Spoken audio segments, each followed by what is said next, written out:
हमने हैरिस को हॉस्पिटल से उठा लिया है। हमारे बॉम्ब के एक्सप्लोजन और इतनी हाइट से गिरने के बाद भी इस पर खरोच तक नहीं आई।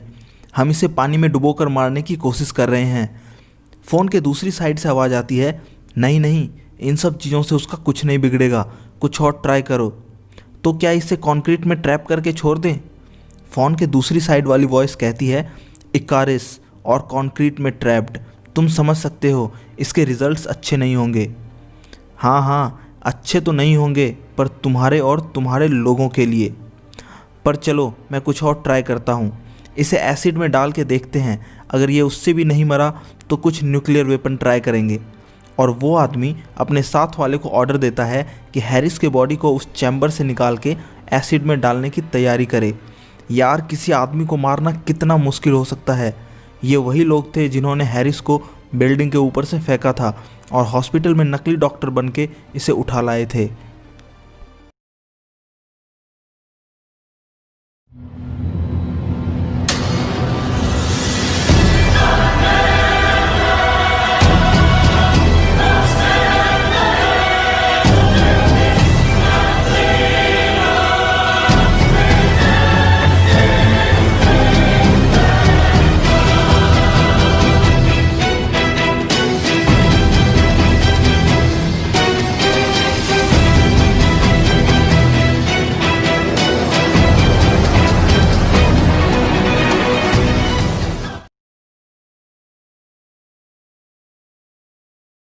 दूसरी ओर मार्क करी अपने 28 घंटे की लंबी शिफ्ट के बाद कॉफ़ी के लिए निकला था।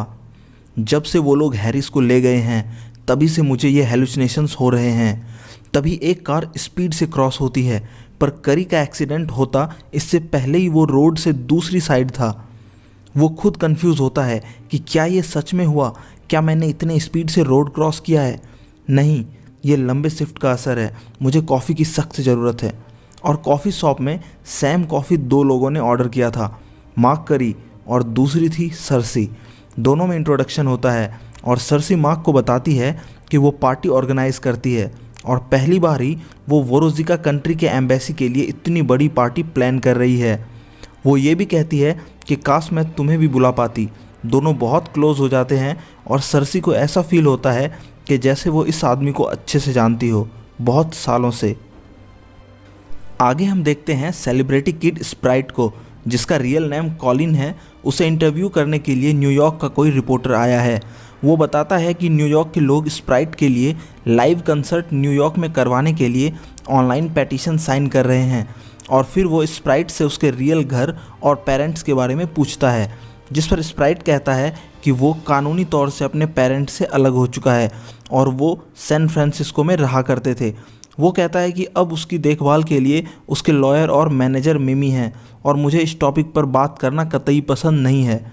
जिस पर रिपोर्टर कहता है कि उसके रीडर्स जानने को उत्सुक हैं कि कुछ सालों पहले अचानक से टीवी वालों ने उसे शो दे दिया, उसकी टीवी सीरीज़ भी आ रही है और अब वो मूवी भी बनाने जा रहा है, तो ऐसा सडन कैसे हो रहा है।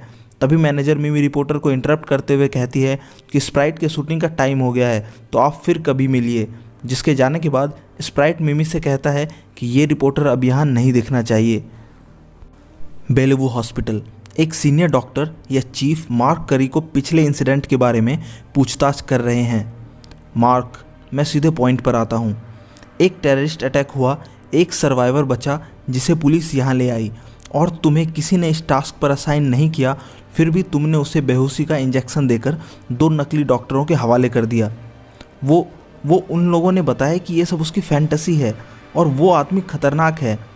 मार्क, मैंने ऐसे 25 से ज़्यादा लोगों को ट्रीट किया है जो खुद को जीसस क्राइस्ट समझते थे। इन सब के अलावा जो 10 ग्राम हेलपेरिडोल तुमने उसे बेहोश करने के लिए यूज़ किया, उसके लिए तुम ऑथराइज्ड भी नहीं हो। ये सब हो ही रहा था कि अचानक से मार्क करी को कुछ आवाज़ें सुनाई देती है। मक्कारी, मुझे बचाओ, मेरी हेल्प करो, ये लोग मुझे मारने की कोशिश कर रहे हैं, मुझे ढूंढो। मार्क, क्या तुम ठीक हो? Mark, yes sir. तुम्हें आज और अभी से सस्पेंड किया जाता है इस हॉस्पिटल से, और जाने के बाद बाहर कुछ पुलिस वाले पूछताछ करना चाहते हैं। कुछ देर तक पुलिस वालों ने मेरा इंटरोगेशन किया। उन्हें क्या शक हुआ पता नहीं, उन्होंने मेरा यूरिन सैंपल लिया और मेरे ड्राइविंग लाइसेंस की फ़ोटोकॉपी भी ली। मैंने पुलिस वालों को ये नहीं बताया कि पहली बार मैं हैरिस से रेस्टरूम में मिला था, और ना ही ये बताया कि हैरिस से मिलने के पहले ही मैं उसे अपने सपनों में देखता हूँ, उसके बड़े बड़े गॉड्स को, उसके डेविएंट्स को, और ये सब मैं हैरिस से मिलने के पहले भी देखता आ रहा हूँ। अब तो मुझे भी इस पर यकीन होने लगा है, और मेरे दिमाग में जो आवाज़ें मुझे सुनाई देती है शायद वो सच हैं। आगे हम देखते हैं एबी और सर्सी को सर्सी के नए फ्रेंड के बारे में बात करते हुए, जहां एबी आइडिया देती है कि उसे भी वोरोजिका वाले पार्टी में बुलाओ और गेस्ट लिस्ट में डाल दो कि वो एक फेमस डॉक्टर है। सर्सी एबी को बताती है कि उसे देखकर ऐसा लगता है जैसे वो उसे पिछले जन्म से जानती हो। सर्सी ये भी बताती है कि टीवी शो वाले सुपर हीरो किड्स कंटेस्टेंट भी उस पार्टी में आ रहे हैं, और हम तभी देखते हैं एक भिखारी को जो लंबी घनी रेड दाढ़ी मूछें रखे हुए है और उसने हैट भी पहनी थी। सर्सी उसे पैसे देती है और वो बड़बड़ा रहा था, उन्होंने सब छीन लिया, उन्होंने सब छीन लिया। दूसरी तरफ वे दोनों लोग अभी भी हैरिस को मारने के लिए अलग अलग तरीके ट्राई कर रहे थे। उनमें से एक कहता है कि मुझे लगता है इसकी बॉडी के चारों तरफ कोई इनविजिबल एनर्जी की प्रोटेक्टिव लेयर है जो इसके स्किन के काफ़ी क्लोज है, और यही चीज़ें इसे अचानक से हुए वार से या हमले से बचा रही हैं। हमने इसे डुबाया, एसिड में डाला, कार क्रशर यूज़ किया, पर सब बेकार। अब इस लोहे को पिघलाने वाले स्मेल्टर में भी इसे डाल के देख लेते हैं, शायद इससे कुछ बात बन जाए। मार्क करी सस्पेंड हो चुका है और वो नहाने के बाद खुद को मिरर में देख रहा था, पर एक बार उसे ऐसा लगता है जैसे उसकी आंखें जल उठी हों, पर उसके फ़ोन रिंगटोन ने उसका कंसंट्रेशन दूसरी तरफ कर दिया और अब उसकी आंखें एकदम नॉर्मल थी। कॉल के दूसरी ओर सर्सी थी जो उसे इनविटेशन दे रही थी अपने वोरोजिका एम्बेसी वाले पार्टी के लिए। कॉल रखते हुए अचानक से मार्क को इकारिस दिखने लगता है अपने रियल फॉर्म में, और वो बार बार बोल रहा था कि मुझे बचाओ, मुझे ढूंढो, मुझे बचाओ मकारी, और करी को लग रहा था कि वो अभी भी हेलुसिनेशन ही देख रहा है। वोरोजिका एम्बेसी की पार्टी। डॉक्टर थीना एलियट और उसके हस्बैंड अंदर जाते हुए बात करते हैं कि आखिर ये वोरोजिका कंट्री है किधर, जिस पर थीना कहती है कि मेरे स्कूल टाइम में तो ये मैप में भी नहीं था।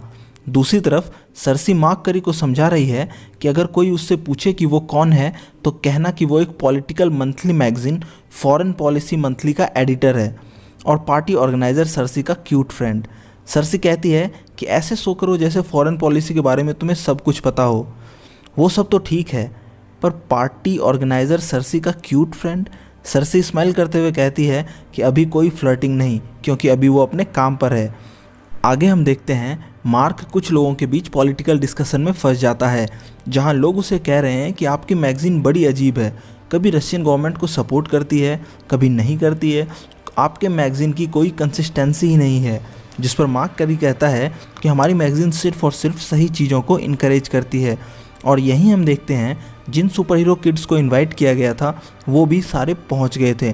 इन्हीं सुपर हीरो किड्स में एक थी ग्रेसी, जिसका कि जन्म 1820 में हुआ था, पर वो अभी भी सिर्फ और सिर्फ 17 साल की थी, क्योंकि उसे टाइम फ्रीज कर दिया गया था।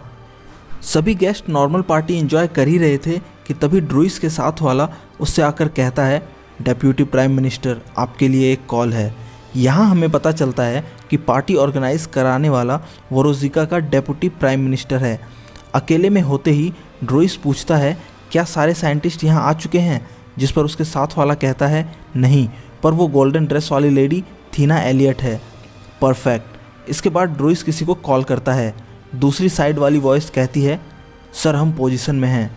ड्रूइस कहता है, गुड। एग्जैक्ट 9 बजे जब हमारी स्पीच ख़त्म होगी तब हेलीकॉप्टर लैंड होगा। हेलीकॉप्टर निकलने के बाद तुम्हारी टीम के पास सिर्फ और सिर्फ 5 मिनट्स होंगे सारे लोगों को बंदी बनाने के लिए। और तुमने गार्ड्स को इकट्ठे किए?